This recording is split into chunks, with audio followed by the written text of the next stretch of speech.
Gabriel Attal, potentiel nouveau Premier ministre, ça vous va? Je suis comme la plupart des Français, je suis assez blasé par le fait qu'on les prenne à ce point pour des idiots. La France, c'est une maison qui est délabrée. Il faut changer les fondations et aujourd'hui, on est en train de débattre. Est-ce qu'on va refaire la peinture en magenta? Est-ce que ce sera du bleu cyan? Mais en même temps, vous attendiez à quoi? Ah mais moi, je n'attends rien de la part de ce gouvernement. Si, j'attends peut-être quelque chose, puisque apparemment, M. Gabriel Attal va devenir Premier ministre. Une question qui est peut-être un peu tabou en France, mais est-ce qu'il y aura un vote? Est-ce qu'il y aura un vote à l'Assemblée nationale pour confirmer la confiance du Premier ministre, comme c'est le cas Ce que n'avait pas fait Elisabeth Borne. Ce que n'avait pas fait Elisabeth Borne. Et du coup, je pose une question qui est assez saine finalement en démocratie. Est-ce qu'il y aura un vote? Question. Il était obligatoire, monsieur Boyard. La Constitution ne le prévoit pas. Ah, mais voilà. Donc on va se retrouver à avoir un Premier ministre qui a été élu par absolument personne. Oui, s'il est nommé. Hein, ça, oui, ça, non, c'est jamais et c'est là qu'on se retrouve au fond de l'affaire. C'est qu'au début, une fois que Macron a été élu à l'élection présidentielle, il y a eu une élection législative où il n'a pas eu une majorité de députés à l'Assemblée nationale. Qu'est-ce que ça voulait dire? Qu'une majorité de Français rejetait sa politique. C'est encore plus le cas après la réforme des retraites. Vous pouvez aussi dire, monsieur Boyard, que ce sont les Français qui ont voulu cette configuration du Parlement, avec justement, peut-être, pensait-il, une obligation à s'entendre, à passer des compromis, ce que vous ne voulez pas faire.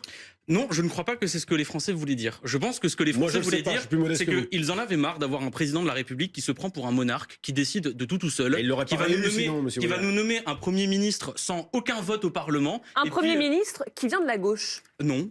Bah si, il est issu de la gauche, Gabriel Attal, si c'est bien lui. Pardon, mais il a été chez Marisol Touraine, qui elle a fait une réforme des retraites qui n'a pas vraiment été du côté des travailleurs. Et puis, on a quand même un Gabriel Attal. Attendez, juste c'est factuel, il a été adhérent au Parti Socialiste. Marisol Touraine, elle a fait une réforme qui a allongé la durée de cotisation, qui a été votée par la majorité, qui était portée à l'époque par Jean-Marc Ayrault. On pouvait dire que c'est pas votre gauche, enfin c'est la gauche. Bah c'est apparemment la vôtre. En tout cas, non, mais c'est pas. Non, mais il rappelle les faits. Il rappelle les faits. Mais je gauche. Non mais écoutez, Pablo, c'est la gauche, Jean-Marc Ayrault.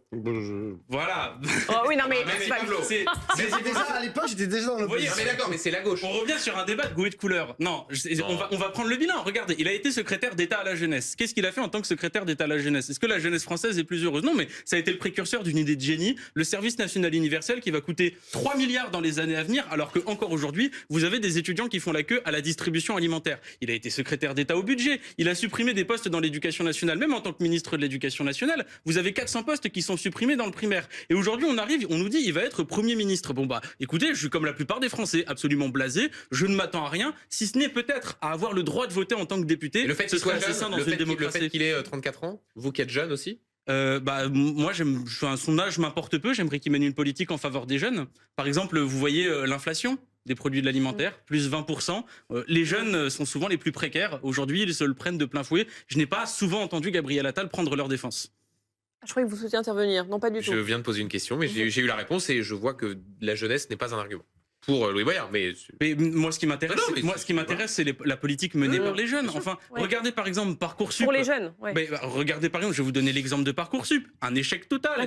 Et le harcèlement scolaire? Mais sur la question du harcèlement scolaire, il y a eu une communication qui a été utile. Mais ensuite, quand vous allez un petit peu dans les détails, est-ce qu'il y a eu des postes supplémentaires dans les numéros d'écoute en ligne pour permettre de mieux accompagner sur le harcèlement scolaire? Je vais vous donner une réponse. Il y a eu un numéro qui s'appelle le 3020, dans laquelle ils savent pas, voilà, le numéro a été supprimé, tout a été mal géré, parce qu'au fond, Gabriel Attal, c'est que de la communication. Alors, sauf attendez. que les Français, ce qui les intéresse, c'est de savoir si le frigo, il sera plein à la fin du mois. En l'occurrence, avec Gabriel Attal, ça ne va pas changer. Ils ne le détestent pas totalement, les Français, puisque si on en croit les sondages, il les figure parmi les personnalités politiques les préférées des Français. Est-ce que vous avez regardé les catégories sociales qui préfèrent Et alors, Gabriel il y a Attal? des bons Français et des mauvais Français? Mais je ne leur reproche absolument pas d'être... Enfin, c'est pas parce que vous avez de l'argent que vous êtes un mauvais Français. En revanche, aujourd'hui, ce qu'on voit, c'est des gens qui ont de l'argent. En revanche, ce qu'on voit aujourd'hui, c'est que les classes populaires, elles n'arrivent pas à vivre de leur travail. Regardez, l'augmentation du SMIC, la grande blague. Vous avez 20% d'augmentation des prix de l'alimentaire. Le SMIC, il a fait à peu près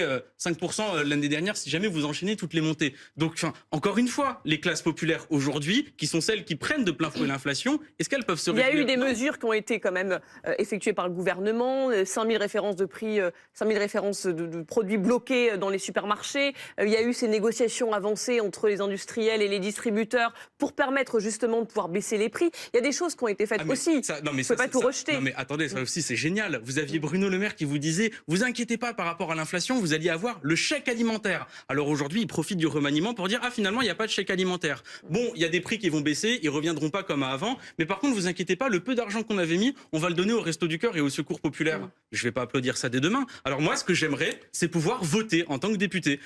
Que le Parlement vote pour pouvoir confirmer le Premier ministre, comme ça devrait être le cas. Sinon, dans vous toutes les déposerez une motion de démocraties saines. censure, c'est ça? J'aimerais bien qu'on ait un vote dans cette Assemblée nationale pour une fois. Parce que Gabriel Attal, il peut nous faire toutes les belles leçons de communication qu'il veut. Il n'empêche qu'il va faire comme Elisabeth Borne, une série de 49.3 à la chaîne, aux grands ordres d'Emmanuel Macron, qui lui ne rend jamais des comptes politiques devant personne. Et au fond, Ah bah c'est si, le il va les système qui rendre en pose problème. 2027. Hein. Oui, mais C'est la loi de la Ve République, la Et- constitution de la mais Ve par République. exemple, sur la réforme des retraites, les Français attendaient d'Emmanuel Macron qu'il les écoute.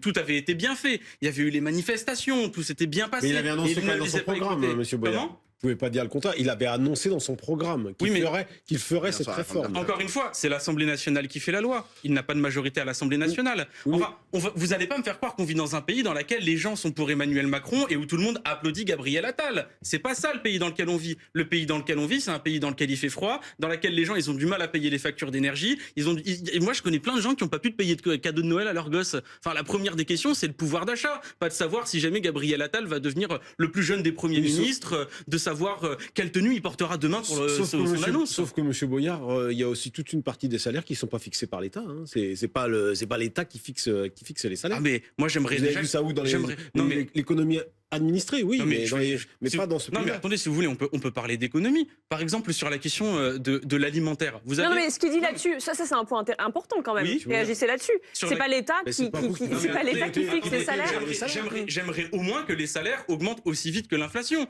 Et j'aimerais au moins aussi qu'on partage un petit peu, parce que les entreprises de l'agroalimentaire, vous savez, en ce moment, il y a les agriculteurs qui sont en train de manifester. J'aimerais bien que Gabriel Attal ait un mot pour ces agriculteurs. Qu'est-ce qu'ils sont en train de dénoncer? Ils sont en train de dénoncer que les marges des entreprises de l'industrie agroalimentaire, elles ont fait plus 71%. C'est pas tombé dans la poche des Français, c'est pas tombé dans la poche des agriculteurs. Où est-ce qu'il était le gouvernement à ce moment-là? Je voulais faire C'est un peu réagir plus compliqué que ça, les 71%, monsieur Boyard. Bon. Si Pablo vous voulez, Pio on peut Vivien parler souhaitait de- réagir. C'est pétrolière, hein. J'ai Non, plein mais d'autres exemples. Vous pouvez pas reprocher à un député de l'opposition de gauche d'avoir un mais je discours reproche de. pas, c'est normal. Mais si, parce que là, Le vous dites, député ah, c'est pas s'oppose. possible, ah, bah, c'est pas 71%. Ah, bah, vous d'accord, savez, mais, genre, Pablo, un Premier ministre, un président de la République peut pas faire ça. Bah, je suis désolé, et si, en l'occurrence, il peut augmenter le SMIC, ils peuvent aller négocier un peu plus fermement dans les branches et essayer de remonter, en fait, Ça les écrase minimums les dans les salaires. branches. Non, mais ça, c'est une autre question. Après, on peut parler du partage de la valeur, comme était en train de faire M. Boyard, et je trouve tout à fait logique. C'est en plus dans leur programme depuis fort longtemps. Et moi, j'ai une question quand même à M. Boyard. C'est est-ce que pour vous, ça serait exactement la même chose que demain soit nommé Gérald Darmanin, Sébastien Lecornu ou Gabriel Attal? Ou quand même, vous avez une petite préférence? Sincèrement, forcément, naturellement, Gérald Darmanin est une personnalité assez abjecte à mes yeux, dans la mesure où il a fait passer une loi qui a repris le fond du programme du Rassemblement national.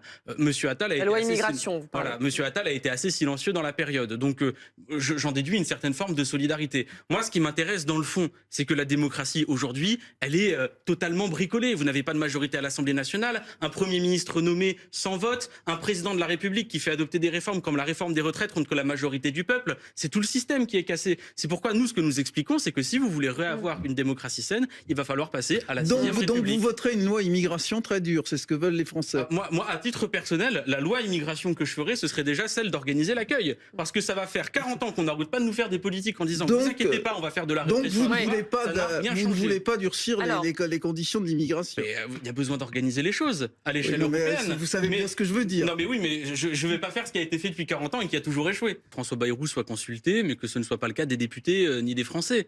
Parce que ça me reste quand même, selon moi, le sujet principal. Mais il est On va- nommé. Non, mais Monsieur Boyard, oui, mais pour relire la Constitution, il est nommé. non, mais alors, on passe aussi. Je vous on le va dis relire juste pour que vous oui, mais soyez on- pas mais de trop souci. critiqué. Monsieur, mais, il n'y a pas de souci, on va relire la Constitution. L'article 49, alinéa 1 de la Constitution, explique que le Premier ministre peut solliciter un vote de confiance sur la base d'un programme Il ou peut sur la solliciter, base c'est d'un marqué discours de dedans. politique générale. Alors, le Premier ministre arrive, et comme dans la plupart des parlements et des démocraties, il arrive et il sollicite un vote devant les députés. Et puis, si Il jamais... est nommé, c'est pas obligatoire. Non mais attendez, Emmanuel Macron décide pas de tout seul. Il y a un Non, parlement. mais il y a une c'est pas Assemblée obligatoire. nationale. applique la Non, mais Constitution. bon, Ouais. dans ce cas, c'est pas obligatoire. Alors on va juste, il y a plus de vote dans ce Non, mais pays. il respecte la Constitution. Non mais, Voilà. mais attendez, donc du coup on ne vote plus, d'accord. Donc en fait c'est absolument normal que vous ayez un chef de gouvernement et qu'il n'y ait pas de vote.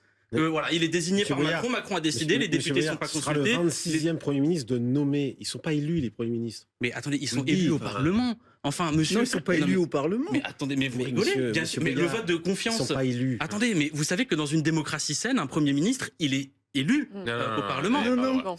On peut prendre les Alors, choses. ouais. On peut essayer de Comme vous tordre voulez. le texte de 58 dans tous les sens. Il y a une disposition pour qu'il y ait un vote de confiance. Quand il y a une majorité absolue, là, il y a toujours des votes de confiance. Mais- Le Premier ministre, il est nommé par le président de la République. Mais- Vous pouvez regretter qu'il n'y ait pas de vote de confiance, mais ça respecte Ouais. la Constitution. Non, mais- Après, non, c'est mais une question de attendez. Un pratique. dernier désolé. mot, parce Non, qu'il y a, un dernier il y a mot. Valérie C'est- Boyer qui nous c'est- attend. Oui. Non mais ça c'est propre à la France et vous me le Mais- pardonnerez Ah mais bah oui, que mais les très bien. non mais attendez mais Louis Boyard, que vous les voulez- non mais vous voulez- laissez-moi vous terminer. voulez une sixième Non, mais République, attendez, vous avez- mais- vous avez mais- parfaitement non, mais le droit, laissez-moi mais terminer. là, on est Ce qui sur est la propre cinquième. à la France, c'est déjà que vous ayez un Premier ministre où il n'y a pas de vote, il est nommé par le président, le Parlement le vote pas, mais surtout que ça ne vous choque pas. Mais- Dans une démocratie saine, Monsieur il y a Boyard. un vote au Parlement Non, pour mais pouvoir c'est- élire un Monsieur Premier Boyard, Allez, c'est on la va s'arrêter là. Constitution, elle est comme ça. J'aimerais D'accord, qu'on donc aille vous, ça vous retrouver. plaît, voilà. Merci Moi, je beaucoup. connais la Constitution. Louis Boyard, il Article- rappelle les règles de la Constitution. Je vous rappelle Voilà. les règles de la Alors, Constitution. non, on a Article compris, on a 49, compris.